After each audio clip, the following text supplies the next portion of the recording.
Auburn star defensive lineman Keldrick Faulk has a lot of hype heading into the 2025 college football season. And on today's episode, we're going to tell you whether or not it's warranted.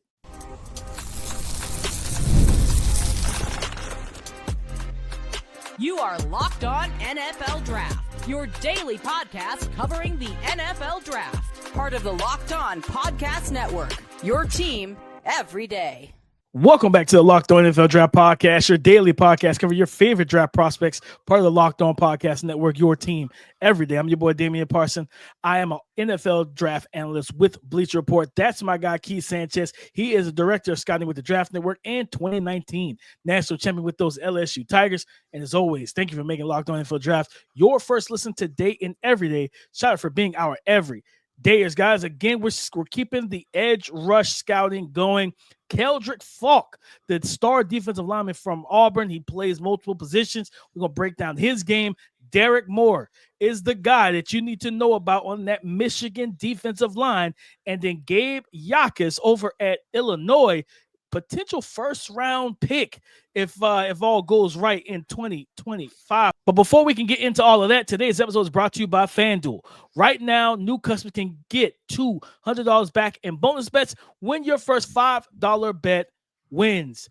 Keldrick Faulk, Keith, 6'5", listen to this, 6'6", I'm sorry, 270 pounds. He looks like a grown man, and he's only 20, I think 19, 20 years old, young pup, Keith, but coming off a season last year, starting for the Auburn Tigers defense, nine sacks, 5 QB hits, 31 pressures, 1 fumble forced.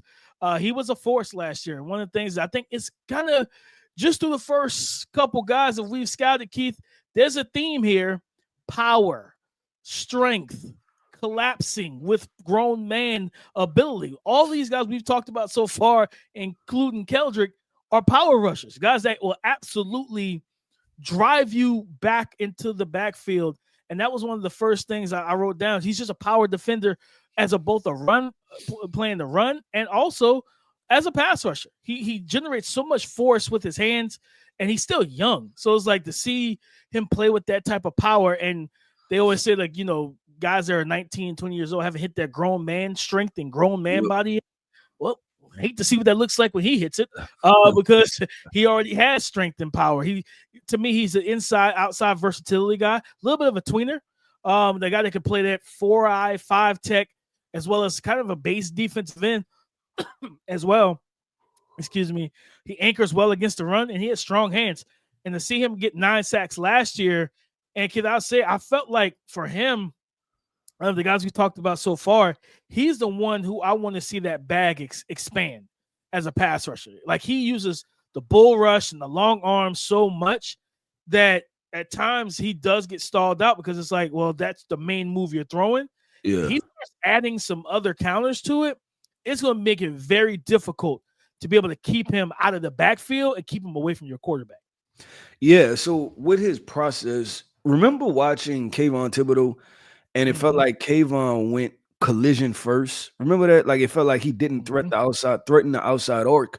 He went like kind of collision first, right? Like, and you kind of ask yourself, like, okay, is he like being coached to always play the run first and then get after the quarterback, right? And you kind of see some of the same things with Keldrick.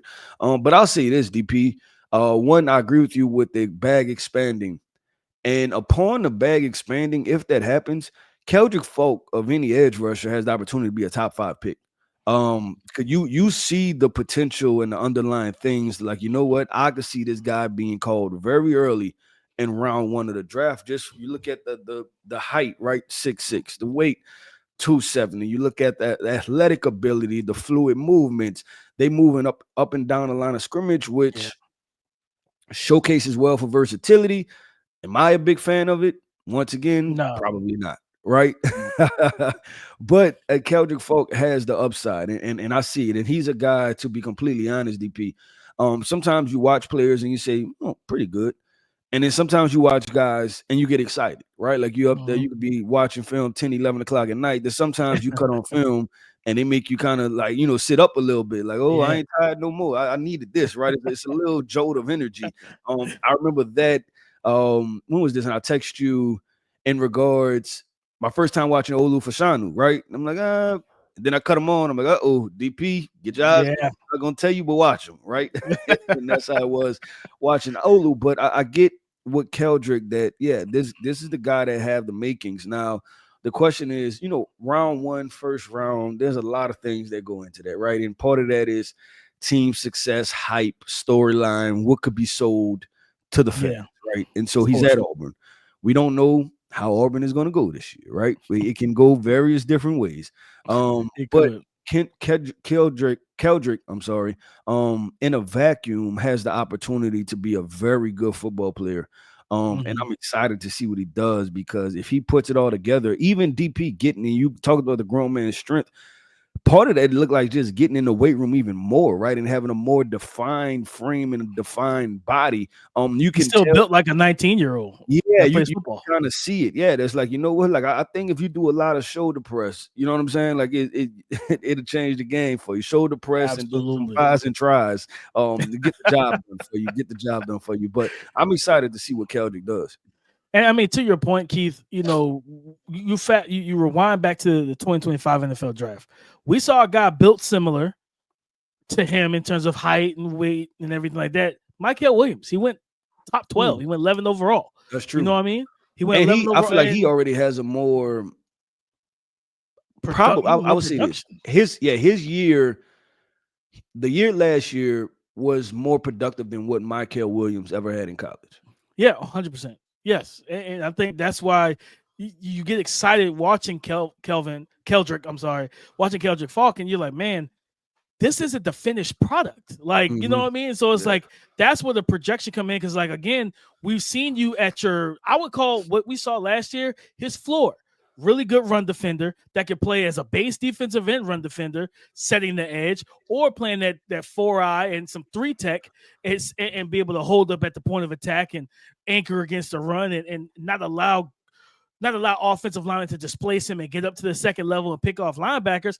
I feel like that's the floor. And he still had 9 sacks. So it's like, well, if that's the floor, like, what does the ceiling really look like for a guy like that?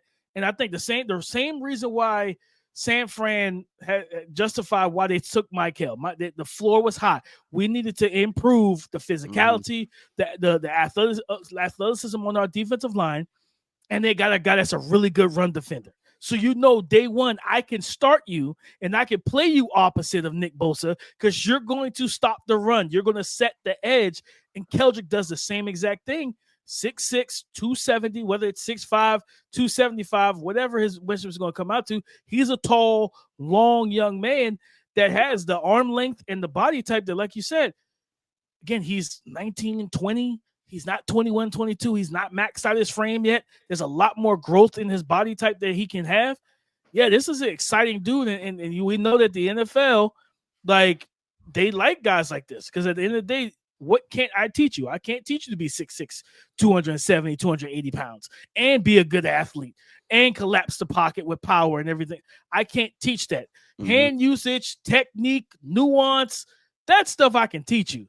The other stuff I can't teach you. So I think this is a guy that fans, if you don't know much about Keldrick Faulk, I know he plays at Auburn. People don't really watch Auburn as much as they used to back in the Cam Newton days and different things of that nature, but get eyes on him, because I think, truthfully, Auburn has done a good job putting defenders in the league. Yeah. You know what I mean? They've done a really good job of recruiting and developing defensive linemen and edge rushers, and I think they got themselves another one. Yeah, they get the trenches right as far as defensive line. It's usually everything else you got to worry about with Auburn, right? Yeah. And Keldrick Faulk. Let's hope Jackson Arnold, I think, is the guy that transferred in as their quarterback. Yeah. Let's see if he, can get back to that 4 or 5 star recruitment label. But they got to handle some other stuff besides the trenches. Yeah, 100% with DP. Let's do this, man. Let's go to the Big Ten. Back at Michigan, the big house. We're talking Derrick Moore. Yes, the phenom who entered Michigan a couple years ago. Now he's draft eligible. We're going to talk about him as an edge rusher and what he provides. Derrick Moore, talking about him coming up next. The NBA playoffs are in full swing, and every night delivers highlight-worthy performances, major momentum shifts, and can't-miss moments. Whether it's a game-winning shot like Tyrese Halliburton or a breakout player There's never been a better time to get in on the action. FanDuel makes it easy to stay in the game before tip-off and live. With player props, performance trends, and same-game parlays, fans have more ways than ever to play smart and win big. And when you're talking about winning big, you look back at Game 5, Jalen Williams and what he was able to do for the OKC Thunder with 40 points in that game to lead them to victory. You might want to curate your next big bet with him because he's trending upward. New to FanDuel, it's the perfect time to sign up. Head to FanDuel.com and place your first $5 bet. If it wins, you'll get $200 in bonus bets. Make every moment more with FanDuel, the official sports betting partner of the NBA. Michigan's new edge one heading into the 2025 college football season, 6'3", 256 pounds. Derrick Moore just turned 22, so he'll be 23 in December. A little bit of an older prospect for those who care. I do not. But for those who care, a little bit of an older prospect, right? 3 sacks on the season last year, 7 QB hits, 27 pressures and everything. He had a batted pass as well, 14 stops against the run. He does a lot of different things well. And this is a guy that also plays with power, Keith. Like, he's got good hands. He's a speed to power rusher. His arms look functionally long. And in the run game, one thing I jotted down is that this isn't one of those guys that you want to run as like counter plays with the GT counter. You got the pullers. No, he punished pullers. Like, he's going to meet you at the point of attack. He's not going to let you get up on him. He's going to meet you there. And as a former running back, that's the one thing you don't want is on pulling plays for your lead blocker, the one in front of the line, to get stonewalled. And now everything goes to hell after that, Keith. Like, everything's done. That's like, and I'm not comparing him to this guy, but that was like watching Will Anderson, right? And Will Anderson would just obliterate. Yeah, he would just obliterate blocking schemes. And you'd be like, I don't even know if that's right. But it was physical, right? I don't know if that was your actual assignment, but I'll take it. I love it. Yeah. Like, it worked. It worked. 100%. I like Moore, though. As a pass rusher, Keith, real quick, I'll jot some stuff I jotted down for him. He has inside hand counters that I like, and he has a very high motor. But the one thing I really appreciated, he reads tackles drops well. So, like, by the time he gets to the top of his rush, he knows if he's going to long arm you, speed to power you, work the outside shoulder, or inside counter back, counter back inside into the face of the quarterback. I'm really excited for what he's going to be able to do now that he's the guy. Last year, I think it was Josiah Stewart everybody was excited about and everything like that coming out of Michigan. That kind of shorter, sawed-off edge rusher. I believe he got drafted day 3 in the draft, like 4th round maybe. And everything. He was a 3rd, 4th round guy. 3rd, 4th round guy, if I remember correctly. Did he? You know what? I think he went to the Rams. I'm pretty sure he went to the Rams. You're right. I think you're right. Because I was watching Les Snead talk about him, and they were talking about how excited they were. And it makes sense because they also drafted Byron Young, right? Who's kind of very similar body type. Byron's more explosive, but similar body type.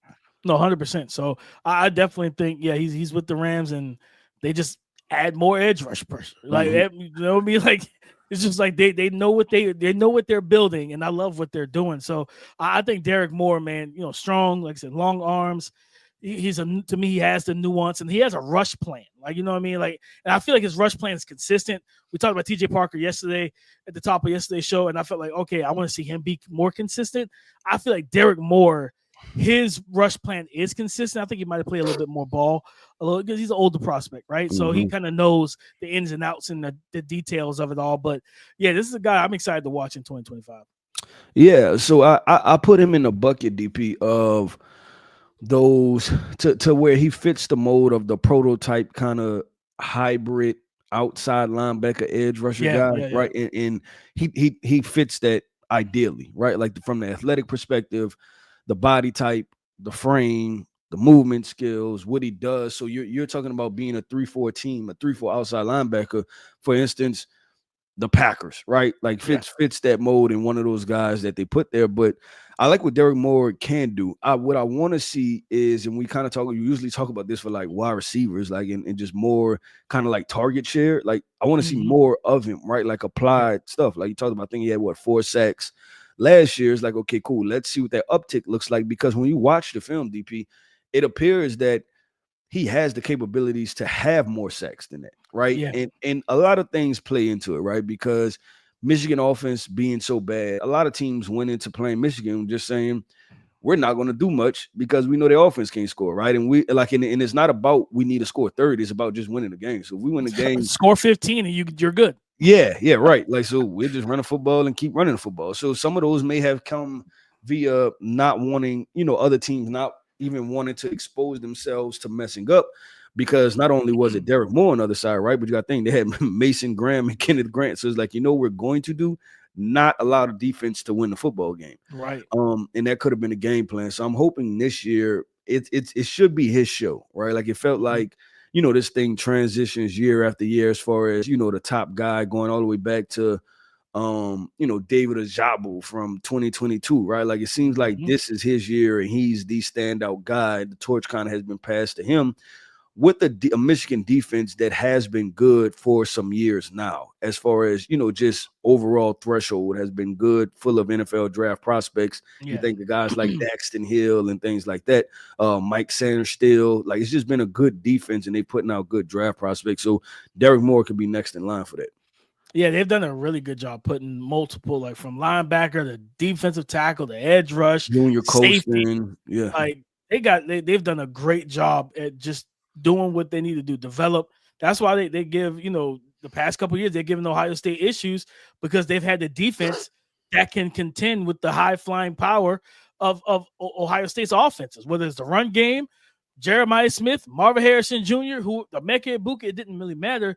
We have the guys and the players that can match and we can mix and match to be able to be effective against them. And I think, to your point, Keith, like, he does fit that outside linebacker, stand-up outside linebacker type of role. And like I said, 6'3", 255, 256. I think this is a guy that, like, his ability to understand drops. And I think that's something that you want to see from more edge rushers, is not just rush like a bat out of hell and just fire off the ball and like that's the end all be all. Like, rush with the. I always go back to our exposure to Jermaine Johnson. When he came out of Florida State, his tape was great. Then he gets to the Senior Bowl, and it was like, yeah, no, he should be a top 15 pick. He ended up going first round. He got drafted. The Jets moved back up. They took Sauce first, and then they got Sauce, and then Garrett Wilson. Then came back up and got him and everything. But one thing we appreciated was he knew how to tempo his rushes. Like, he was never in a hurry. He never seemed like a bull in the China shop where it was like, I'm going too fast and I can't slow down. Yeah. Like, I do going like nowhere fast. It's never going nowhere fast. That's never what he was doing. I like that with Derrick Moore as well, because you'll see him. Because how many times we watch edge rushers, Keith, and you see him fly up field, tackle does a good job with the set, and just run him up field. Right? Like, and they don't like, well, you're out of the play now. Like, you're behind the quarterback. You're not just out of the play, you're out of the TV screen, right? Like, the camera's not even on you anymore. You ran yourself out of the whole entire. You gotta watch the all 22 to still be able to see you during the play. You know what I mean? So it's like you get those type of situations. But with Derrick Moore, he does a really good job of, once he gets upfield, he has his eyes on the quarterback to dictate how far he needs to keep going. So it's like, oh, if you sliding up, cool, I'm gonna go ahead and pump the brakes. I'm gonna work my hands. I'm gonna retrace my steps and get back past my tackle and get right to you. Especially if you're stepping up, thinking, because most quarterbacks think, all right, if my guy wash you up the field, I can step into that void and throw the ball. And he's like, yeah, not with me, because I'm gonna work back to you. So I think Michigan has a guy that needs to be on everybody's radar, because like I said, 3-4 sacks last year. You want to see him, take that up, but he got to the quarterback. There were times where the quarterback got free, and it was just like, either the quarterback got free because they felt his pressure right before he could get his hands on him, or they threw the ball. So he was kind of a little bit of an unlucky guy in terms of sacks, because the ball wasn't always there when he got home. 27 pressures. He got to the quarterback and he hit the quarterback 7 times last year. And so you think about being able to turn 5 or 6 of those 7 QB hits into sacks. Now you're talking about 8-9 sacks, in the season. So I think that the air is pointing up for him, because now he is the guy, and we got to see what the interior defensive line looks like. Do they have another Mason Graham and Kenneth Grant that we didn't know about? You know what I mean? Because I forget was it Mozzie Smith and those guys when they came out? Coming into that summer, everybody was like, hey, you better learn who Mason Graham is because he's the next one. I'm pretty sure they have another guy or two on the interior to help him out and take some of that pressure off of him. But I'm looking forward to watching him in 2025. Yep, I agree 100%. DP, we're going to stay in the Big Ten, and we're going to talk about – I'm going to need your help with this. Gabe Jacas, is that Jacas, I think? Jacas. I know you added another twist. A couple of days ago, you added the French twist to the Lemoyne. So Jacas, Gabe Jacas, I believe. And listen, if I'm wrong, DP told me that's what it was, right? I'm blaming on DP. It's June, guys. Give us some time. Let's go with this. Let's talk about Gabe Jacas, man. Illinois edge rusher. This guy has a lot of upside with him. He was a guy that we talked about potentially coming out this year. He decided to return back to school. Let's talk about if he can make himself a first rounder. Coming up next.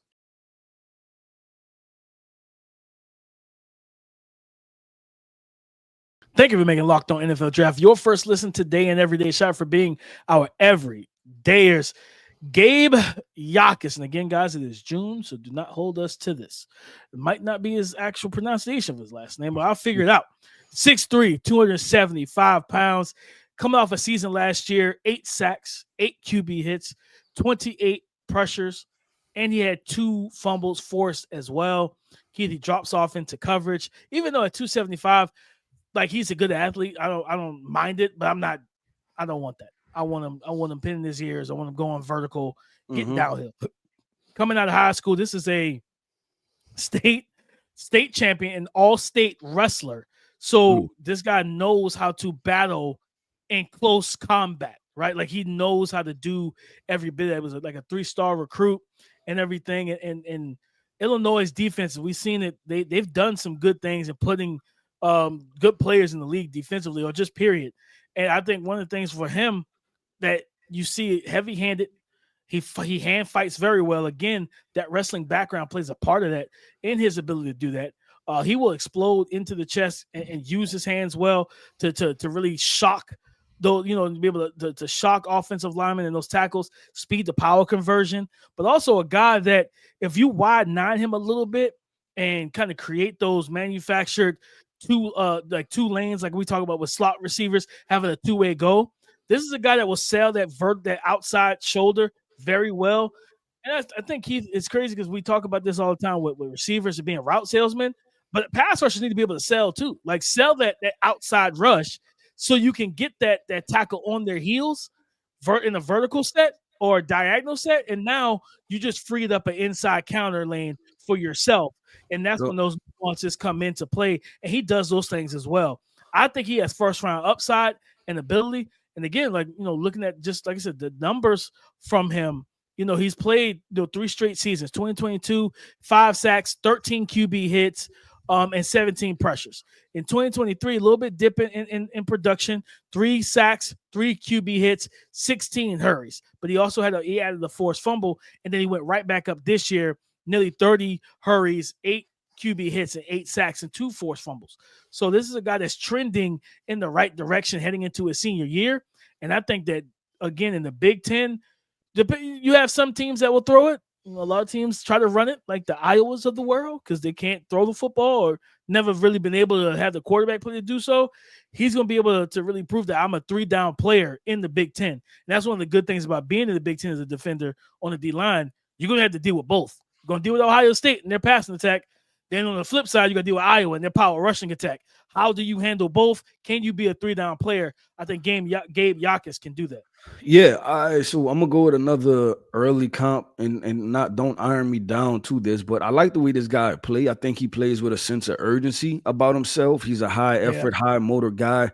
And the wrestling background, it usually means something for body control, but it also means something for mentality, right? Like as far as how they approach things. Because usually you get a wrestling background, usually like guys that work hard, right? Like because wrestling and training for wrestling is very tough situation. the guy I thought about DP just initially, like right off the rip, like, okay, this guy kind of falls in this bucket is from this past year's draft. And Femi Oladejo. Oladejo, yeah, from Yeah, UCLA. from UCLA, right? And he was a late rising guy that Mhm. people kind of got on, and then at the Senior Bowl, he performed well, checked all the boxes, higher for guy. I could kind of see that for him. And I believe Femi either went late second or early third to the Tennessee Titans.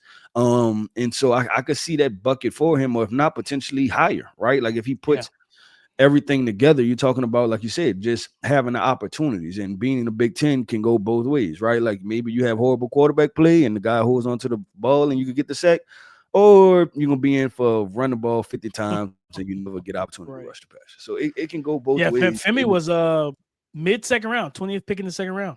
20 pick, and this guy has that in him, if not escalation, right? Like to even go higher. So I like everything that Gabe can be, and just another guy. When we've talked about these guys just turning the corner, I'm excited for, because the body type and the body profile, once again, like I talked about with Derrick Moore, fits every bit of being a 3-4 outside linebacker that's athletic, that can do different things. Yeah, and I mean his ability to convert speed to power and walk guys back into the backfield. He projects as a guy that can live in the backfield, be a consistent pressure guy, but also against the run, knife in. I didn't get a chance to talk about it with Derrick Moore, but same thing with Keldrick Faulk. These guys are good play side run defenders, but they're also good backside run defenders where you want to run away from them. They're going to chase the ball down backside. And if your play side defenders are slowing the run game up, then you got these guys working down the line of scrimmage laterally and making the play. And I think I'm going to tell you, Keith, you dropped the comp. I'm going to tell you a team that he just feels that he fits. He looks to me like a Baltimore Raven. You know what I mean? Like when I look at his game and how he plays, the strength he plays with, the motor he plays with, you could tell he's a high football character guy, and he's going to give you everything he's got. And that's a John Harbaugh type of defender all day long. And he's productive, right? And he's productive. And this is a team that won't knock him as much. Okay, he's entering the draft. He's like, oh, he's just turned 23. Well, okay, great. He's seasoned. Great. I love it. You know what I mean? Like he's seasoned. I don't have to expect we don't have to do a lot of projecting. And I think that's the thing with I think older prospects is when you know what you're going to get. You know what I mean? And you see it in the NBA draft too. Like they rather teams like, oh yeah, I want to load up on lottery picks, but then you get the guy that played 5 years, average 15, and you know he's going to come in and play his role, and you know exactly what he's going to give you. And then you get that lottery pick, and like, well, this could go one of two ways for us. Like, yeah, he might hit, he might not, and if we don't hit, that we're screwed. You know what I mean? So I think the age stuff. Some people may knock it for him, but he's coming in, and he's coming in as a veteran player that can step into an NFL locker room and fit right in. And that those type of guys, like they're invaluable to a team. Yeah, I agree 100%, DP. But that wraps up another episode, man, of the Locked On NFL Draft Podcast, wrapping up the edge rushers. We might have another episode of edge rushers. Yeah. I think we're going to talk about it. Yeah, I'm about to say we have to get into our guy, Mateo, and have a conversation about him. But that wraps up another episode, man, of the Locked On NFL Draft Podcast. I want to end this podcast off by saying shout out to our everydayers. Thank you for tapping in with us each and every single day. I am Keith Sanchez. You can find me on X at The Talent Code. That right there is my guy, my co-host, Mr. Damian Parson. You can find him on X at DP_NFL. And like we like to say, man, y'all come talk to us because we like to talk back. Go subscribe and follow for free on YouTube, wherever you listen to podcasts, to get the latest episode as soon as it is available. Coming up on the next episode of Locked On NFL Draft Podcast, we will open the scouting book again. DJ Uiagalelei's younger brother, Mateo, 6'5", 270, looks like a grown man that can play in the NFL right now. We're going to break down his game on the next episode. So come and join us again on the Locked On Podcast Network, your team every day.